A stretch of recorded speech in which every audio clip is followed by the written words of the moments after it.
Welcome to the Gamers Inn. Come on in, pull up a chair next to the fire. It looks like you've had a long journey. I'm your host, Jocelyn, and joining me as always is my co host, Ryan. Hello, Ryan. Hello, we fixed it. So far, so good. I should knock on wood. Yes, I don't have any wood to knock on. My desk is glass, so that's really unfortunate. You're Right. going to have to do the knocking for both of us. There. Perfect. Polio. Polio work. Is that what they call it? I don't know. Radio. I have no idea. Next time on Captain America.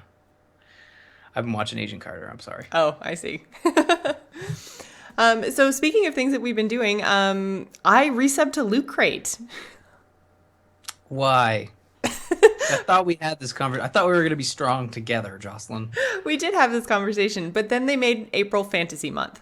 And I was like, it's like Lord of the Rings, Harry Potter, and something else. Game of Thrones, I think, or something like that. And I'm like, those are my favorite things. Can't you go out to EB Games and buy a couple Funko Pops and just be good? I probably could, but I couldn't say no to them. They sent me this email. There was the word fantasy made out of a whole bunch of different things, like dragons and castles and vines. Well, see, this is the thing. This is what I did. And I don't personally have a drug problem, but I will use it as an analogy. When you have an addiction, you cut it right from the source. You get rid of it. You don't keep a little crack cocaine underneath the counter there just in case. I unsubscribed from those emails. Unlike their Facebook, unfollowed on Twitter. I'm sorry, Loot Crate, but it had to be a hard, cold turkey cut. I wasn't going to keep a little redemption code tucked away under my desk just in case. Oh, And, cool theme came across. we'll see what happens because if I get the fantasy crate and it's really, really crappy, which I already have a pretty good idea what's in it because they sent me a spoiler email. They gave me until it was sometime last week where you could still sign up. So I signed up for the April crate and it was literally probably a day left on the counter Sure. when I actually signed up. And so I don't actually have it yet, but they sent out the email saying what's in it. And I'm just like, man, damn it. Well, it's fine. I guess I should. Again, going back to the drug addiction analogy, when you have an addiction, they tell you to replace that addiction with something healthier, like exercise, or like my Nana and Pepera, they quit smoking by chewing gum. Nowadays, people just vape, but they're not cool enough to do that. So what I did was I said, well, I'm not going to subscribe to Loot Crate. It's $35 a month. I'm going to buy Amiibo. I can't even do that. Nintendo will literally not let me have an addiction to their service because they sell out instantly. So, I mean, really, who is winning? Not Nintendo. Yeah. Or me, for that matter. But Loot Crate is. Yeah, so I'm excited to see what I get when it gets here. But yeah, they sucked me back in. But they only sucked me back in for April. I did a 1 month thing. Even when they said oh, you're gonna save so much money if you sign up for 6 months, I was like, nope. So you gave them 1 month and you unsubscribed right after that. I'm not technically unsubscribed, but I will once I see what Maze is gonna be. See, that's how they get you. I know, but then I'm gonna see what Maze is gonna be, and it's not gonna be Harry Potter and Game of Thrones and Lord of the Rings, and I'm gonna be like, well, sorry, it's gonna be What if something it's video games? Well, but see, they tend to do very specific types of video games, so I feel like I'll be able to say yes, I like that, or no, I don't like that, and yeah, I'll make an See, informed decision. that's the issue is I like a lot of things. I kind of have a You varied like palette. everything. I know, I do. And even the stuff I don't like, I still get along with. If we were ever to pass in the halls, we'd give a quick nod and keep walking. Like me and Hearthstone. But occasionally I'll break down and play a little Hearthstone. When it came out for the iPhone. There's your mention of Hearthstone, folks. But that'd be my issue is I wouldn't unsubscribe and I wouldn't get rid of the emails. And I'd see an email, it's like, oh yeah, 10-year anniversary of Ghostbusters and Oh man, this that and 10-year anniversary one, because it was The Simpsons too, wasn't it? It was like Ghostbusters, Simpsons. It was celebrating anything that had an anniversary last year. On a stupid wallet somewhere around here. I'm never gonna use it. I'm never gonna use a Simpsons wallet. What? Look at what's this thing? What is this? What is that? I don't even know what it is. That?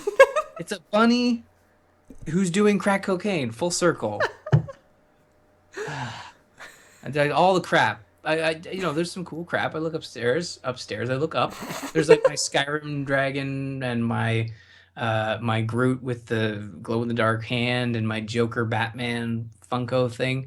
There's some cool stuff, but it just didn't feel like it was worth the price of admission. I know like all of our American listeners are like, but it's only like $12. It's like that's a screaming deal. If it was Hmm. $12, I would never unsubscribe. Well, that's the thing. Yes, I think it please send. cost me, yeah, I think it was $35 to resub. And that's pretty pricey for what you get. Although I think there's supposed to be a t-shirt in it. So I find that when there's t-shirts, like there's that Zelda one from, I can't remember when, where Zelda's made up of all the words. Or sorry, Link is made up of all the words, and I've worn that like 1,800,000 times. I love that T-shirt. But then there's two or three other T-shirts that I have that I've only worn to volleyball because I don't really like them as much. So the T-shirts are hit and miss because obviously you don't get to see them ahead of time, but when they get it right, then they're fantastic. So I like it. I do enjoy the t-shirts. I think every t-shirt they've given me has been good, except for that weird cat skull one. That just seems creepy. I don't think I got the cat skull one. Dodged a bullet there. Yeah. I have a cat skull t-shirt in my closet. I'm also subscribed to the Espionage Cosmetics monthly loot box thing, Hmm. and that one is fantastic. That one I That's love. the wrapper things? Yeah, that's the nail wraps, and they do like mineral makeup and really just other cool, neat little stuff. So I got a lip gloss. Although, and again, like this is the same sort of thing. Everything that you get in the box is blind, right? So the lip gloss that I got is kind of this like orangey, browny, bronzery kind of color, which doesn't fit my coloring at all. All of the stuff I always wear is in like pinks more than oranges.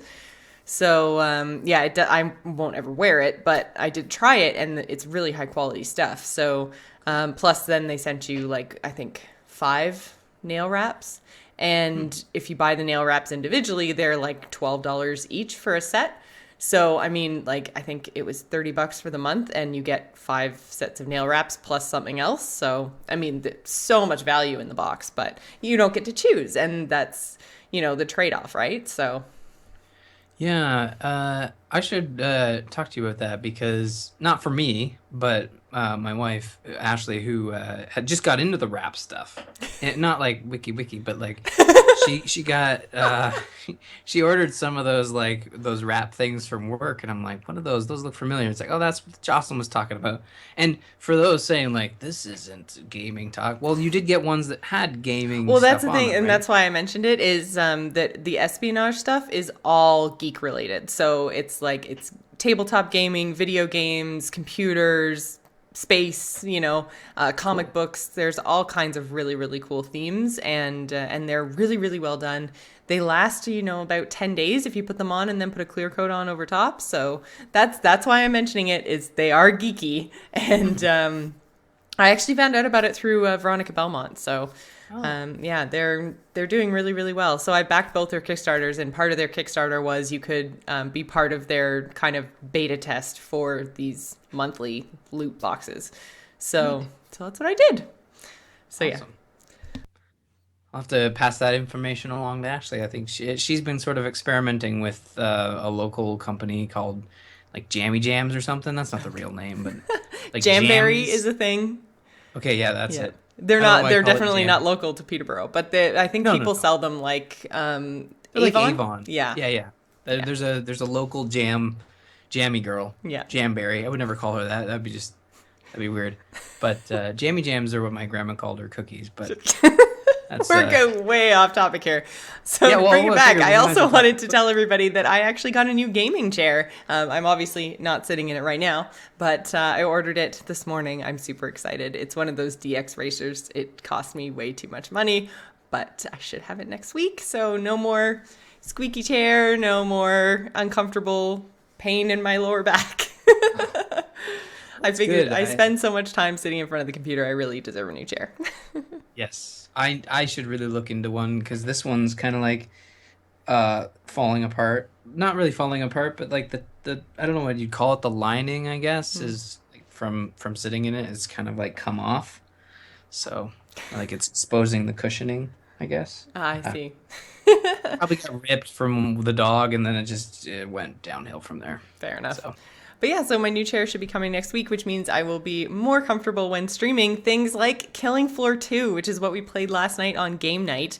mhm. And to be honest, when you suggested that we play this and it was actually gifted to us by a fan, Yes. I was like, You- oh, it's going to be zombies and it's gross. This really I doesn't sound like the kind of game that I'm going to enjoy, but it's the patrons, so I have to do it. And I had so much fun. see, but see, that's the thing that just proves that it's a really good game. Now, I was with you on that one because I had seen the first one and I was like, yeah, I love horde mode, but I'm not a huge fan of like free to play sort of. It's not free to play, but it's in early access right now. I think it's $30 if you want to get in on it, but it's I wasn't sure what to expect, and I knew, like, knowing the type of games that you like, I was like, fine, yeah, we'll all play, and I was looking forward to it, but it was like, well, Jocelyn might want a backup plan for like game two, which we'll get into later. But I really enjoyed it as well, and I think the class system really pays off. It was reminding me very much of the way they have classes set up in Evolve. True. With the That's true. With they the. have melee in Evolve. Yes. Yes, I'm sure. It's been too long. I need to play that game too. Speaking of games that I haven't Wait, touched. no, sorry, they don't. They have a medic, they have a support, they have the hunter, and then they have like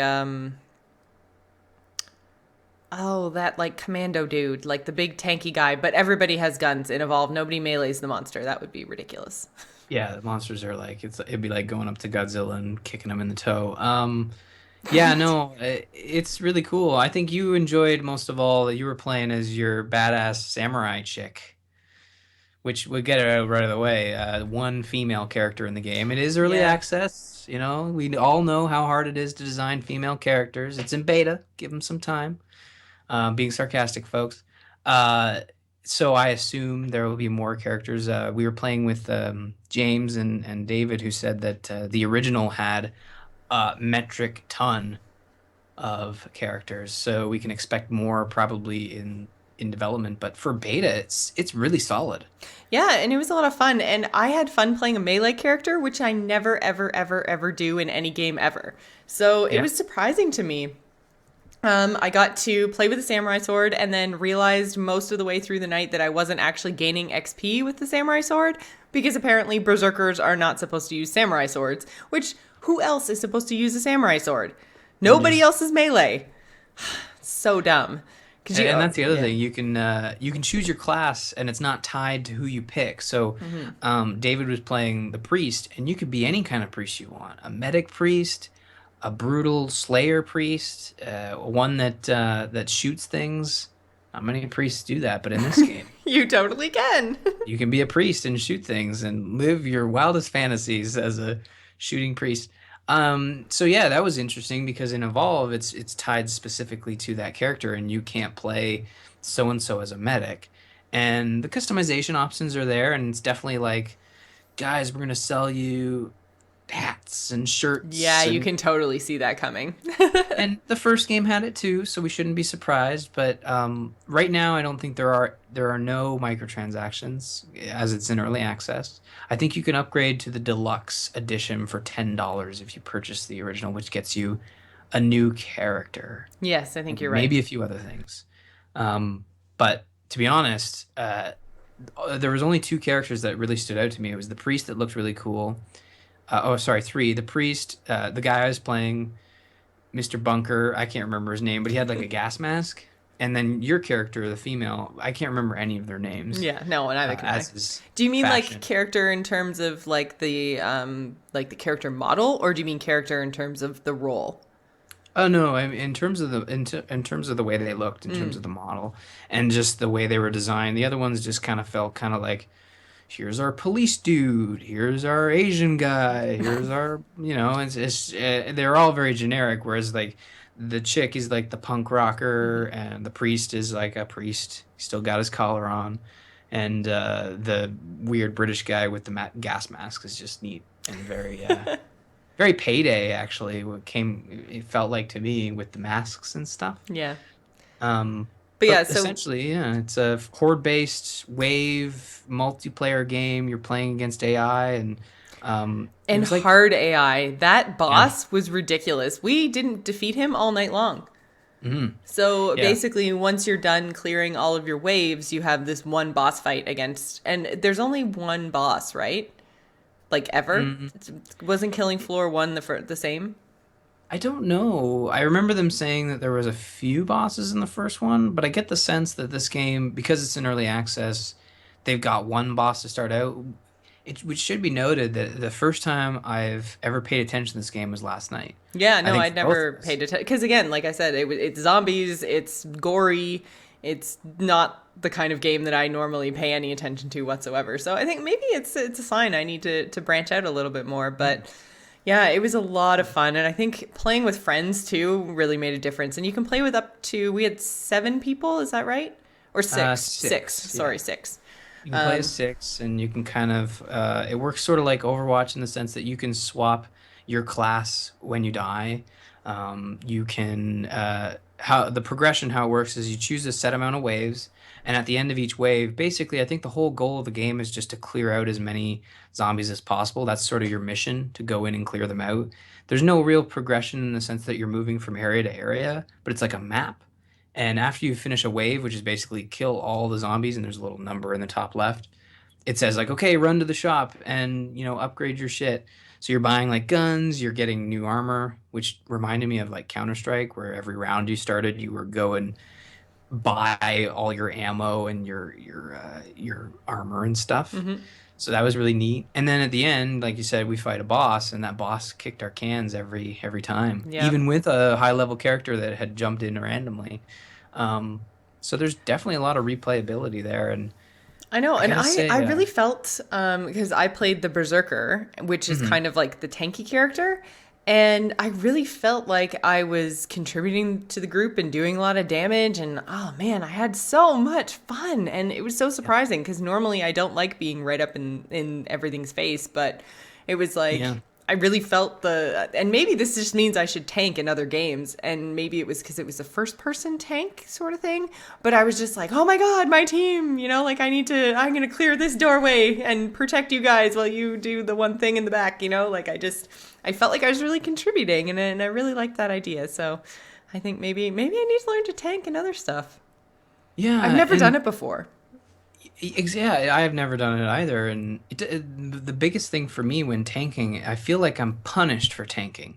Like and in WoW specifically, I don't think the game design punishes you. I think it's just the stigma of letting people down. Like when like the tank is just so key, and all the people I know that have been great tanks are just like they're just really good at it. And I feel like I'm sure if I did it, I put my heart to it, yada yada yada, Winnie the Pooh, everyone's good, everyone's a good person.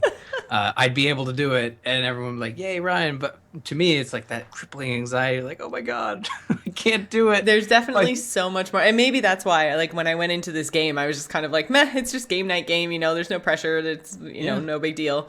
Versus if it was like a WoW raid, I feel like there's just so much more pressure on tanks and healers than there is on DPS, and I've always just been DPS and ranged at that, right? So yeah. and not just ranged but ranged hunter, which means I'm mobile when I'm casting, so Oh, the best part we haven't mentioned yet about this game. I'm a huge fan of like slow-mo done right in video games. And this I thought it game, got a little excessive. well, okay, like near the end of the night when we've been playing for 2 hours and we were with six people, and every time you get a crit, the entire team gets like a slow-mo, like aim your shots and do it. Because I mean, you can't slow one person down and without slowing everyone down. And essentially, whenever you got a crit, the game would go like all like black and white with red stylistic for the blood, For the and blood, yeah. it went all Blood slow mo. everywhere, by the way. Yeah, it's like Bloodborne ain't got nothing on this. There's just blood everywhere.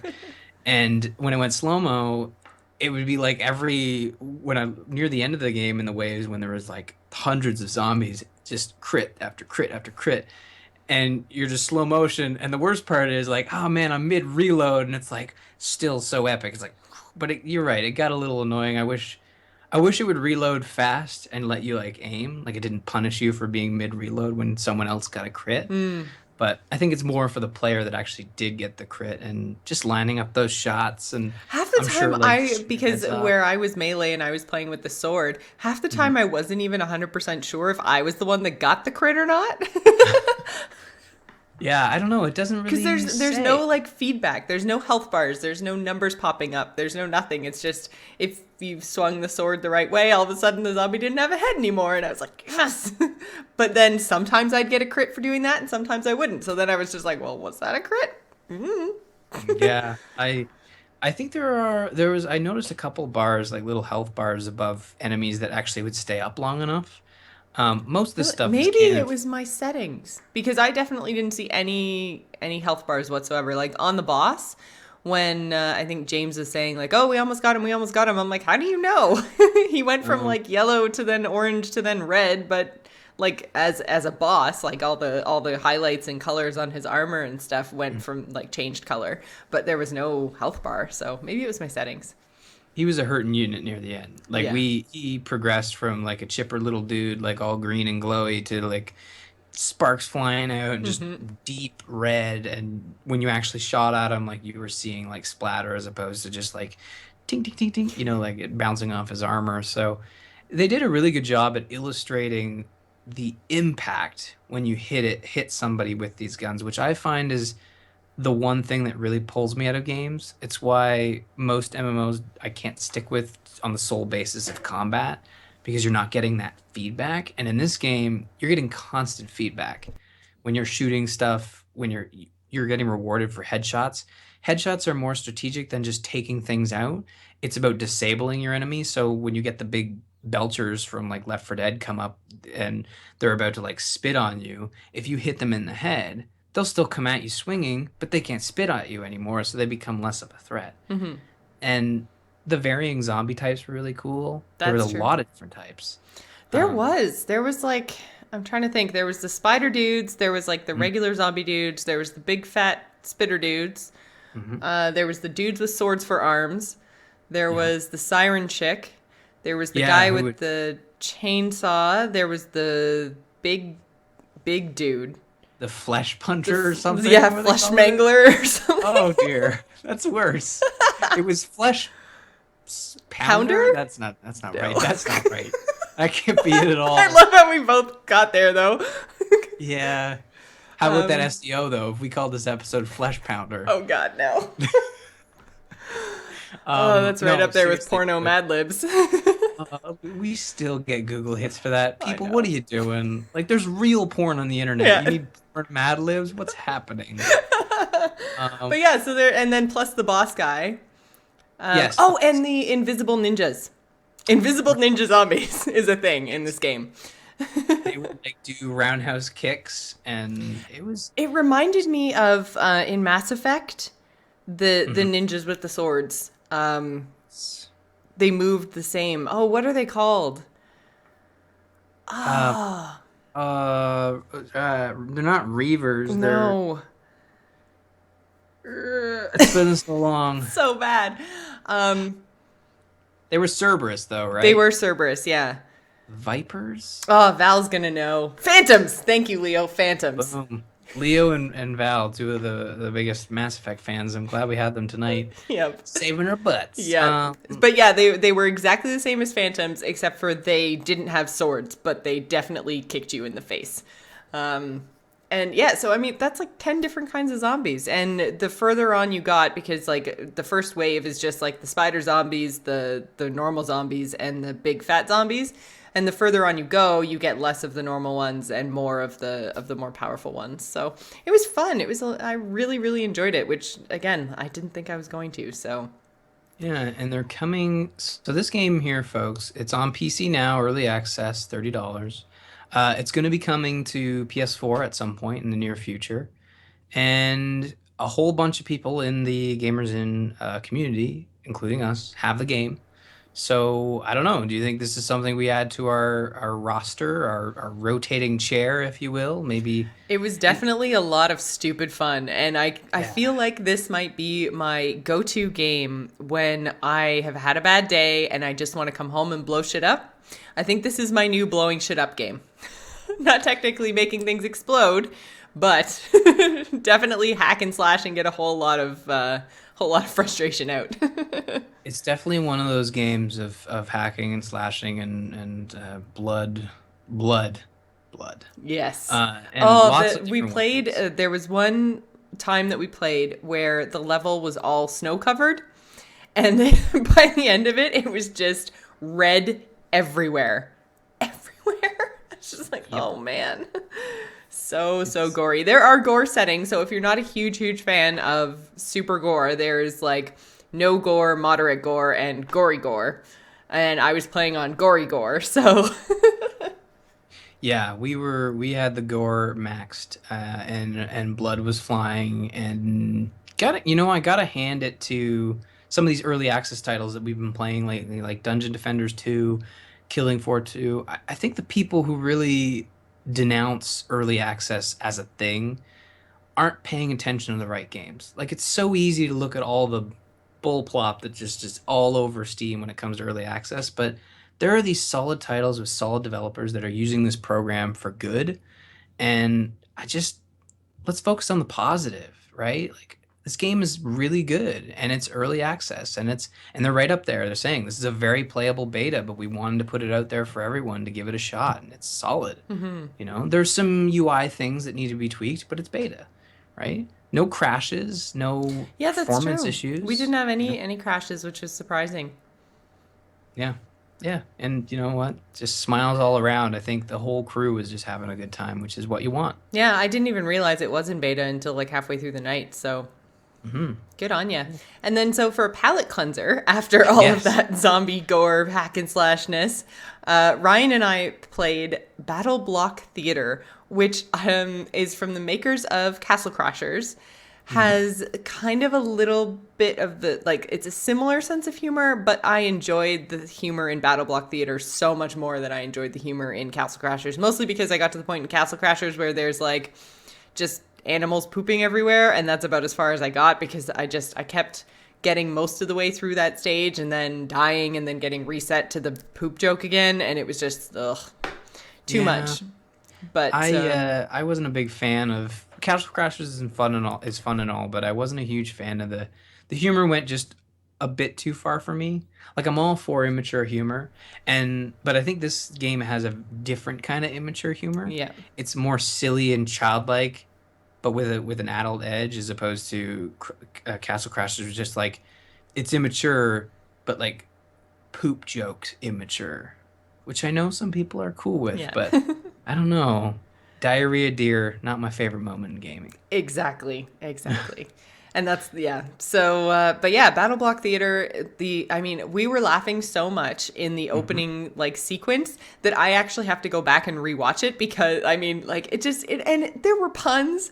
They got on the friend ship. Yeah, Like, and he's like pointed out the narrator's like super fourth wall, oh, and the just narrator is amazing. the sound effects he's making. Like the start is you're on a ship and they run into a storm and he's like woo woo, and it's like whoa, this is it's very animated and Yeah. very the They're all narrator's like, yeah, they're hilarious. all puppets on sticks and stuff. And oh, it's really, really funny. So we got through to the first boss and beat the first boss. So it was good. And Val in the chat room right now is saying that playing the game alone is really boring. I haven't tried single player. Ryan and I played together and it was a lot of fun. We helped each other as much as screwed each other over as per normal Jocelyn and Ryan gaming nights. So it was a lot of fun. And there were some really cool spots where you had to cooperate in order to progress. And then there were other spots where, we thought we were racing each other and really we were racing just a clock. So we were trying to screw each other over and kicking each other into the water and stuff. And when you fall in the water, you totally die because obviously. Um, Yeah. but yeah, it was a lot of fun. You have to collect balls of yarn to get by cats. Like just oh man. And So there funny. are 16, I have 16 friends that have this game. And it supports up to 6 people. Oh my God, 6 people? I can't even imagine trying to make my way through that with 6 people. Two is already pretty crazy, Yeah. but no, I mean, we should totally get a few people in here and just name a few names. Like Val says she has it. I don't know if she has it on PC. Probably not, actually. She's an Xbox person, but James has it, Lou has it, Lindsay has it. Man, we could get a whole crew Yeah. together. And the thing that makes it so fun to play with other people is that you can't jump through each other. Like if you both jump, you smack each other in the air and you fall down. So I mean, like you can get in each other's way. It reminded me a lot actually when we first started playing of Little Big Planet. But yeah, you can totally help or hinder. Yeah. There's a lot of coordination because you can actually interact with each other, and so yeah, so fun.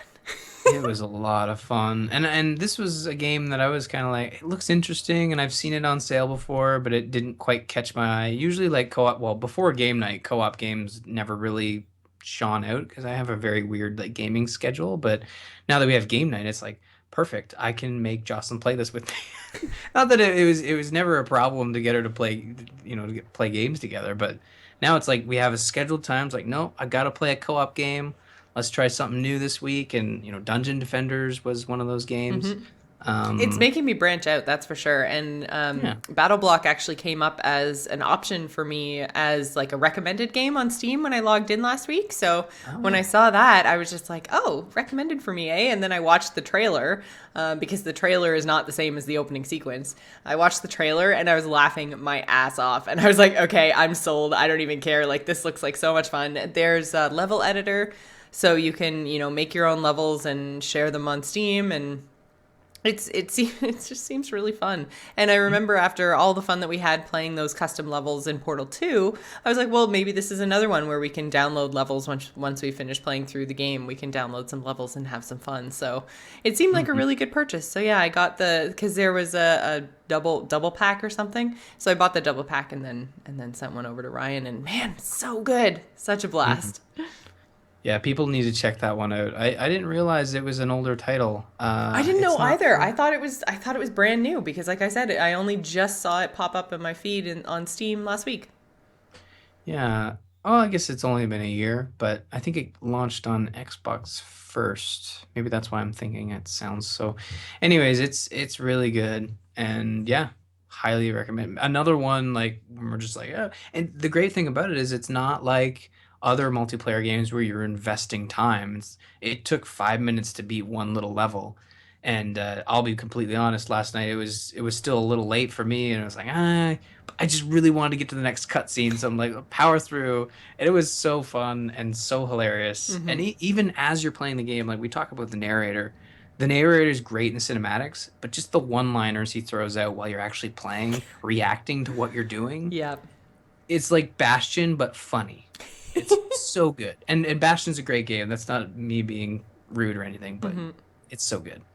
So good. Very, very good. So that's pretty much all that I've played this week outside of obviously WoW and Hearthstone. Hearthstone had Blackrock Mountain, the new wing came out. So I played through But you have that to today. sing it. Don't you have to sing it? I am not singing. You have to, though. You No, have to. no, no, That's part of the contract. nope, not happening. I can't even remember And how it goes. it's so funny because when Blackrock Mountain was actually announced, Mhm. everyone was talking about this song. And I was just like, oh, I should totally try to find the song because I was at work. I missed the announcement. And then when you actually find the song, it's like 10 seconds of music and it literally just says like Blackrock Mountain, a Hearthstone adventure, but in like kind of like a sing-songy. I'm not doing it. It's like Gandalf. And I was It's like just like, Gandalf. that's the song that everyone's talking about? It's like I couldn't even think about it. It really does when you try to sing it. You probably just end up saying it. It's like Black Rock Mountain, a Hearthstone adventure. No, wait, that's No. Allstate. That's not it. It's not even close. But yeah, it's more a jingle than a song, I guess. It's a good way. There you go. The Blood Anubis in the chat room suggests that we create a milestone for Patreon where you have to sing. No, I don't like, sing. hey, I won't sing. Not If you happening. guys go back to the early episodes, there's multiple episodes where I break into song, and Oh, I Ryan think always sings. we've had to sign a contract that we're not allowed to sing. When we signed on when they moved, one of the little notes, which I Stipulations. think was scrawled in Jocelyn's writing. It's like no one's allowed to sing on the podcast. So All says A right, Move. your loss. Your loss. On that note, get it? Note. Stop it. Stop it. No, I knew I should have added no puns to the contract as well. So on that note, I just wanted to mention that Ryan and I really appreciate your continued support of our show, along with the support of our sponsor, Doghouse Systems. You can use the code TheGamersRing to upgrade to an SSD when you purchase a new gaming rig. So head on over to doghousesystems.com and get your order on. That brings us to our topic of the week this week, which, not surprisingly, is that Steam is going to support paying for mods. They're starting off with Skyrim, and a lot of the things that I saw at first were like, who even cares about Skyrim mods? Isn't that game like 4 years old? Lots of people still play Skyrim and care about mods, apparently. But basically what they're doing is they're enabling creators to be able to charge for their mods. Varying prices, whatever they choose, but not pay what you want. So it's basically charge what you want to the creator, right? No, it's actually going to be free, paid, or pay what you want. Oh, they do have a pay what you want option. Yeah. I didn't think that they did. I thought you had to say, like, if I was a creator and I made a sword, then you had to say, like, okay, my sword costs 49 cents. No, it's well, I don't know. I think most of them are like paid, like you have to pay for them. But just looking here, I just pasted a link in the chat room there. It's the official workshop about paid content page, which I gotta say, I love the way Steam like lays out their information announcement pages. Sorry, I gotta geek out about like just the way they lay out their design and this stuff, because a lot of other places like here's a fact and a block of text and maybe an image about what you might be reading about. No, Steam. They go all out. They even have like, I'm like you. I don't know a lot about Skyrim mods, but every time you load the page, they load a new mod to feature on the page. True. And since we've been, thinking about talking about this tonight, I've been looking at the page a lot. But anyways, it says free, paid, or pay what you want with over 24,000 free mods available for Skyrim. There will always be lots to do and explore for free, but this gives an opportunity for mod creators to get a little extra, And whether it's free, pay, or pay what you want. And the or kind of, to me, dictates that maybe they'll have... I don't think you'll be able to have options for each item, but I don't think there's any penalty to uploading the same item twice. One as pay what you want, and one as paid, maybe? I don't know. Mm-hmm. This is brand new. This is this week. Yeah, this literally was announced, I feel like it was yesterday, that this partnership type charge for mods program was announced. And I mean, so we should mention that there's two kind of schools of thought on this. Sure. There's the people, which tend to be where I fall, that are happy about this, because I like to see people who put hard work into something, especially in the creative realm, getting paid for it, because it does take a lot of time and effort and energy to create something. We have a lot of friends who are podcasters, a lot of friends who are artists, and to see people getting paid for things makes me happy. So I think it's really nice that they're being given the choice of charging for things. But then there's the flip side, which I understand a little bit less, I guess, or I maybe sympathize with a little bit less. But basically, I've seen a lot of people arguing, saying like, well, mods have always been free. So what do you mean now you want me to pay you for something that you've always given me for free? That doesn't make any sense. And I have a little bit of trouble sympathizing with that. But one big problem, and I know, Ryan, you were speaking to James earlier on today, so you might be able to shed a little bit of light on this. Sure. But basically, what I've heard, and again, hearsay, I'm not 100% sure how all this is going to work, is that if I put up my mod for free, Steam has basically said anyone can take that and sell it. Is that right? So if I put up my code, anyone can take that code, take that mod, put their name on it, maybe change something, maybe not, and then charge $1 for it. Right now, it's sort of a Wild West. I think that both Valve and Bethesda, the first partner company that it's on a company by company basis. It's not like lol, buy all the mods. It's literally just Skyrim right now through Bethesda and Valve, and they've kind of said it's a hands-off approach. We are not touching it.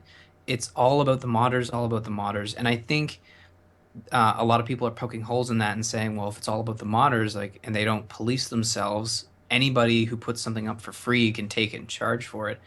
I think there will be a reporting service. And again, this is just a theory. Like, Valve isn't stupid.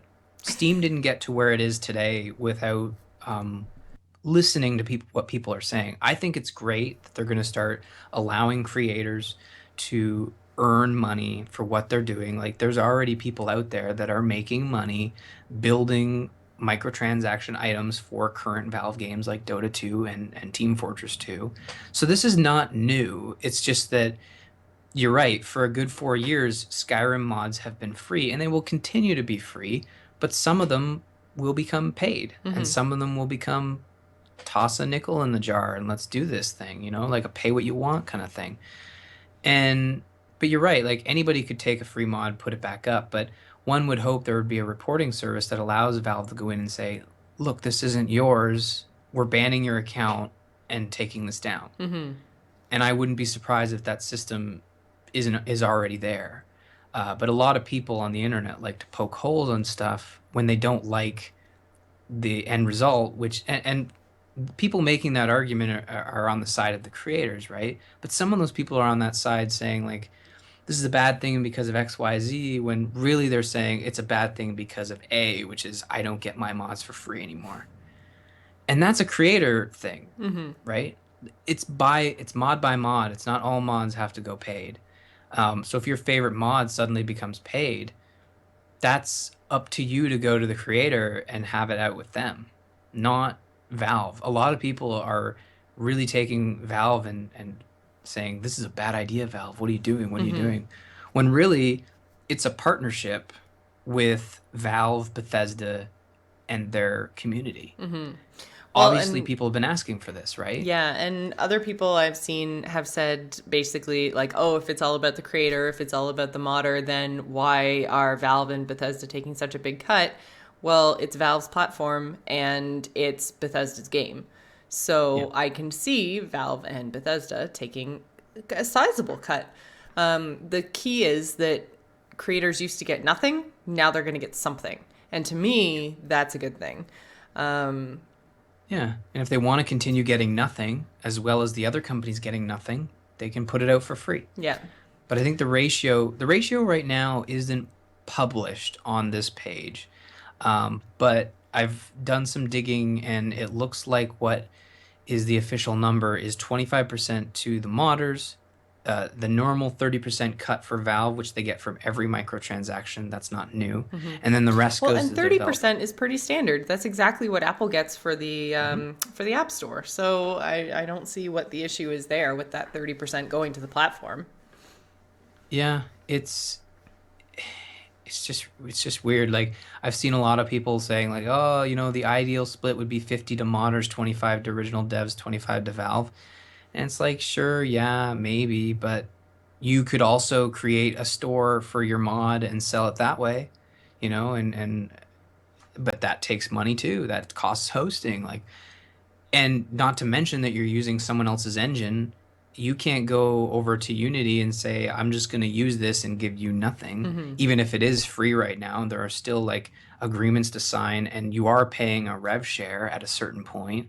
And some of these mods, the most popular ones that would charge because you can actually make money off of them, they sell a lot of copies. They get a lot of downloads, right? So I think this is just really good, and I think that it's a similar issue as to when Valve introduced Steam.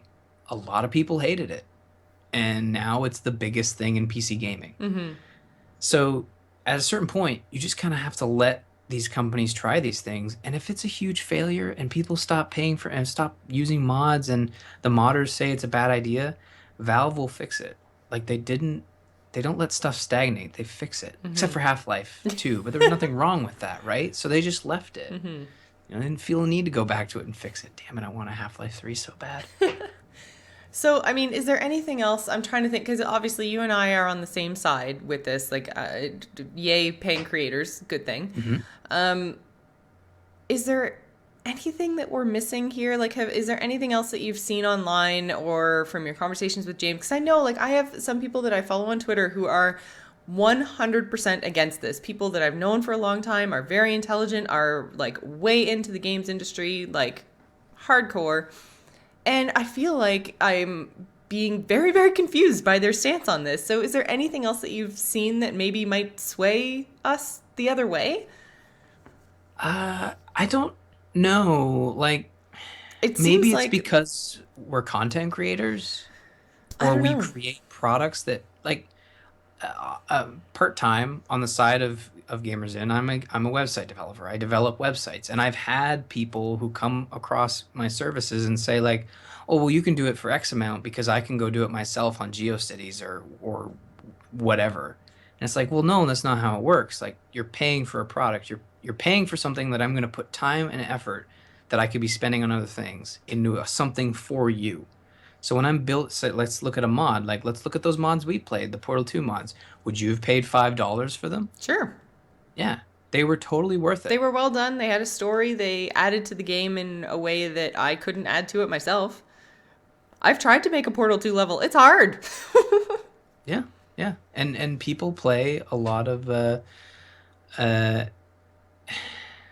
yeah, and a lot of people are complaining that oh, you're going to corrupt the modding community because the modding community's always been about, let's tinker, let's get in there, let's make some cool stuff. But I think these days modding has become more than just tinkering. It's become, I'm going to create my little corner in Skyrim and I'm going to let everybody play it, and that is content creation as opposed to just let's make faces cleaner in Skyrim. Like, I've and that's a also real mod. seen. I'm trying to think. I'm trying to phrase the argument correctly, because again, it's not my argument. But I've seen Sure. people say that modding used to be and should be a way to get into the industry. And I guess what I don't understand about that, or how that would be impacted by charging for it, like basically people are saying like blood, sweat, and tears, you're paying your dues, you do it for free because you want to have a portfolio to put forward to Bethesda because you want to go get hired. Sure. But I don't see the problem with getting paid for that at the same time. Like, I mean, I'm sure everybody knows, like, I would absolutely freaking love to be a community manager for Hearthstone, Hmm. and go work for Blizzard. I'm currently podcasting and doing a lot of community management through a move to build up my resume, but I still get paid for Angry Chicken. So, I mean, we get paid for Gamers Inn for that matter We do. because we have super awesome pay what you want patrons. So, I don't see how, like the stuff that I'm doing for those podcasts and for a move is in any way, not valid because I'm making a couple of dollars a month to do it, I don't know. I don't understand that argument, I guess. Yeah, and folks who are listening and watching the video, don't feel like we think we are just superior beings and we understand this better and we are just in a better place to get Steam's thoughts. It's just it's general confusion, right? Like, we're just different types of game. Everyone's different. And there are some folks out there that feel very strongly about modding, and they feel like modding is very important to them and that it should be free. But the best article I've read that sort of like echoes our thoughts is from Giant Bomb by Jeff Gerstmann, with it's just general confusion. Like, why do people think this is a bad idea? Yeah. Like, why are these kids? I hope they're kids. Like, the one quote here, the idea of fully formed adults posting the predictable slew of pasted in ASCII middle fingers that seems to be shitting up the comments section for some of these paid mods is a little disconcerting. And I agree with that. We need to grow up, folks. Like, this isn't a bad thing. And Blood for the Anubis mod, in sorry, Blood Anubis in the sorry, go chat room ahead. also makes a really good point that it makes your portfolio so much stronger if you can show that you're already making something on your own that people already want to buy.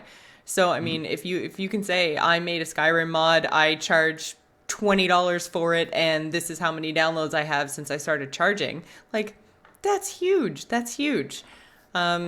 I completely 100% agree with that point, that if people already want to pay you for it, then it's like having a job already. And, it's almost validates your work experience even more, Like it makes it that much better to a potential employer. So I completely agree with that. Yeah. It's just it's an odd argument, and I think we all need to get at a point where there's some shitty stuff happening in this industry. Creators being paid for their hard work is not one of those shitty It's things. not one of the things we should be outraged over. There are bigger fish to fry, my friends. And if you want to tackle paying for extra content, why don't we look at shitty DLC practices? You know? I would argue that the way the DLC is done right now is way, way worse than paying mod creators. You want to know the best company out there doing DLC right now? And this is going to shock you folks. It's Nintendo. Just look at the way they're doing DLC with their titles. They're announcing it post-launch. They're putting it out there for the fans that want it. Look at Mario Kart. You're paying $12 for a pack of 16 tracks, 6 characters, 8 racing carts. Like that's a slew of content that you would pay triple if not quadruple for and piecemeal at any other company. And that's just Mario Kart. Smash is doing a similar thing. A full-fledged fighting character for both Wii U and 3DS for $5. Like that is a steal. So I don't understand it. Yeah. So Sorry, I think yes, my Nintendo preaching hour. Yeah. It's not an hour. We already did an hour. Yeah. She says I'm right, so take that, chat room. I think I think that pretty much does it for this topic for us. I mean, I would really, really like to hear from everyone who's currently listening to the sound of my voice, to present the other side of this argument, because I'm really having trouble wrapping my head around why this is such a big deal and why people are so up in arms. So I really, really this week, I know we always say, shoot your emails over to us and all the rest of it, but this week, like, I really want to hear what you guys think, how you feel about the whole paying modders for what they do, and where you think it might go from here. Because like we mentioned, right now it's Skyrim. I wouldn't be surprised if Portal is the next step, because Portal's got Steam Workshop, it's a Valve property. Like I can see Portal 2 being the next step here. But yeah, I really want to know what you guys think, especially if you hold the opposite view to what Ryan and I have kind of presented as ours right here. So yeah, just shoot us an email, info@gamersinpodcast.com. So if you want to show off your TGI pride, you should do so by heading over to /loot.com. That is SLASH loot.com. You can grab yourself a Gamers In t-shirt. They have tons of other awesome shirts, including your favorite podcasts like Azeroth Roundtable, which I will be guesting on in a couple of hours, Torin Think Tank, Zombies Ate My Podcast, and The Angry Chicken. So head on over to /loot.com to show off your podcast pride. So Ryan, you have a reminder for everybody. Yes. So as part of our Patreon reminder, we have our Patreon hangout tomorrow at 1 p.m. Eastern. I'm going to have to set an alarm. Yes, 1 p.m. Eastern. And that's 2 p.m. for you, is not? I know, but I mean, I've been staying up and I've been streaming and I've been podcasting on Friday and Saturday nights, and I've been lucky to wake up by 2 on some weekends, so... Oh, that must be nice. I got to get up tomorrow at like 8 a.m. Lame. But yes, tomorrow, 1 p.m., Saturday. For those who can't miss it or can't be there, we are going to put the file up at some point over the weekend and then a week later for non-patrons. But I would like to thank our patrons for making this possible, especially Robert R., who is a fantastic person and overall awesome gentleman. And just a reminder, we are, I think, at 143. We dipped below our Patreon Hangout milestone. But if you want to see a May Patreon Hangout, we're only $7 short. And we do it for the patrons. And again, no pressure, but just a reminder to folks who... No pressure.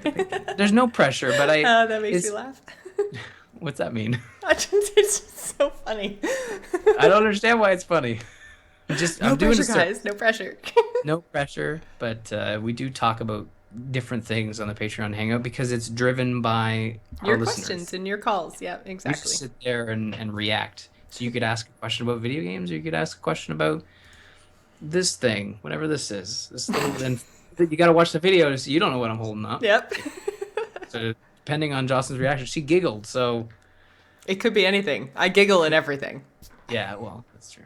But anyways, Patreon That's extended. tomorrow. Yeah. So, guys, tomorrow, come hang out. That'll be on twitch.tv/thegamersin. So, check it out tomorrow at 1 p.m. Eastern.